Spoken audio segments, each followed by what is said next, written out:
Assalamualaikum warahmatullahi wabarakatuh.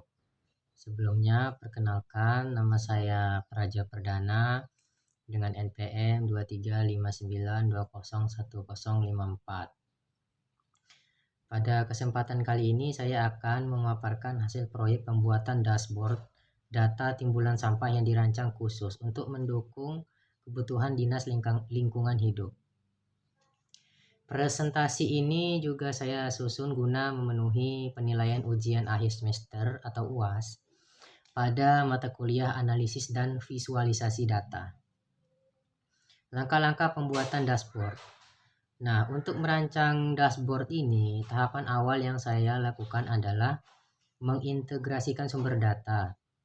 Saya juga mengimpor dataset bernama data sampah secara langsung dari Google Sheets ke dalam Looker Studio. Begitu data ini berhasil terhubung, saya mulai menyusun tata letak atau layout. Saya juga menempatkan komponen scorecard untuk menampilkan metrik utama. Kemudian, melengkapinya dengan beberapa jenis grafik seperti bar chart, pie chart, dan geomap.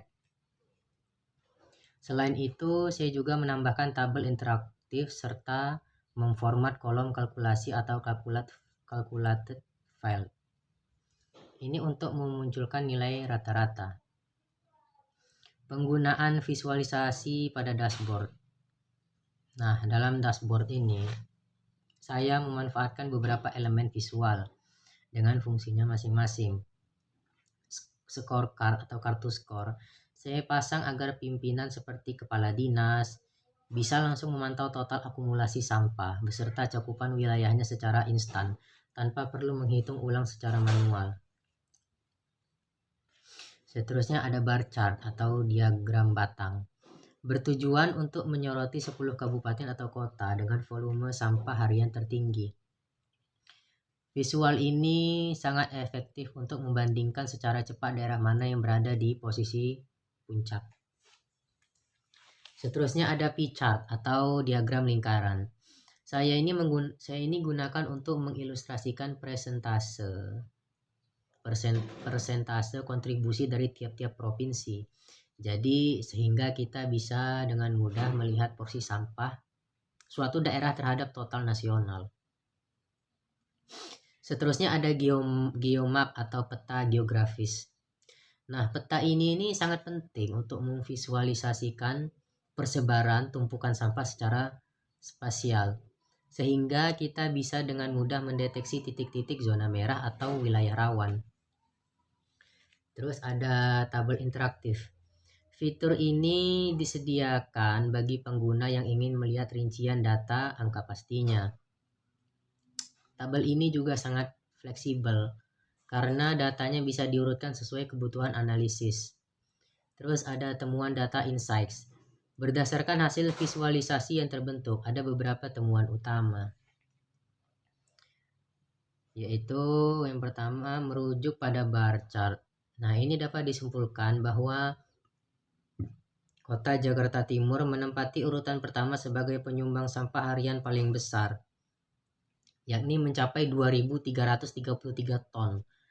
Angka ini disusul ketat oleh wilayah Bekasi dengan 2.219 ton. Jika kita beralih ke pie chart, terlihat dominasi yang sangat jelas dari Provinsi Jawa Timur yang menyumbang porsi sampah terbesar di Indonesia dengan persentase 21,1%. Melalui geomap, tampak pola sebaran yang menunjukkan bahwa kawasan Pulau Jawa ini merupakan titik akumulasi sampah paling padat jika dibandingkan dengan pulau-pulau lainnya. Terakhir, saya menerapkan kolom kalkulasi untuk mencari rata-rata timbulan sampah per kabupaten atau kota dalam 1 tahun. Dan didapatkan angka 109.816 ton per tahun. Interpretasi dari metrik ini sangat penting.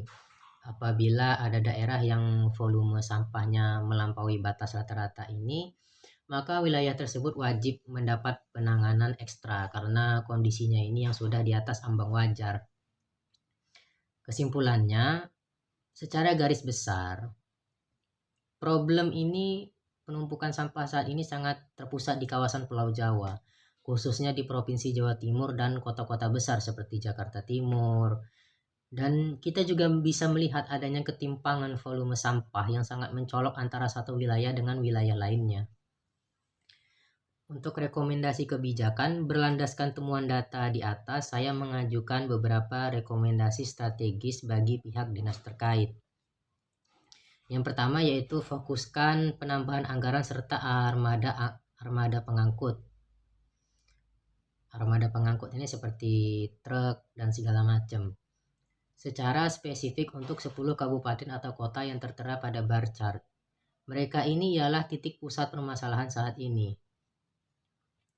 Menginisiasi pembangunan pusat daur ulang terpadu atau pembangkit listrik tenaga sampah atau PLTSA dengan prioritas penempatan di Provinsi Jawa Timur sebagai penyumbang presentasi terbesar.